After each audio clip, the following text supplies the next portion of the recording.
Jigarlar bilan bittasini ochib olay, azaqli yeb o'tirishga. Aka, u вообще-ku, bunaqasini men ko'rmagan edim. Men bu somsani ko'rib, tom ketib qoldi. 2 kilo dedingizmi? Bosim bobo. Jigar. Mana o'zlari originallari to'g'ri olib kelishib somsani. Aka, u вообще-ku, bunaqasini men ko'rmagan edim. Talashib yurasiz. 2 kilolik mehr somsada bu. 2 kilo necha kishi yeydi buni? Buni 4 kishi, 5 kishi yeydi. Oilaviy yirkamizda.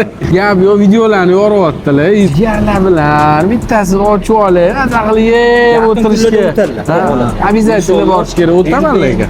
Ochilishiga inshaalloh Qizig'i bular endi katta filani ochyaptilar. Katta qilib turib xullas. o'sha paytda inshaalloh kolektiv borishimizni va'da berishdi. Inshaalloh Jizzaxga boramiz. Bu o'tib somsani yeb, keyin bu yoqqa o'tamiz. Qaytishda yana somsani yeb, keyin yana qaytamiz. Endi ochilishiga Nodir akam o'zi boradi. Inshaalloh aka. Kutamiz.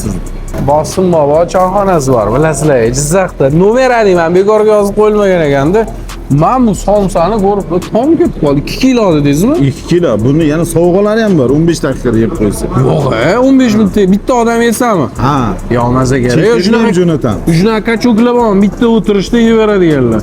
Bo'lsa boraversinmi hammasi? Ha, jigarlar bilan borsa, dasturxon ham tekin tushadi-da, 15 daqiqada. Gap yo'q.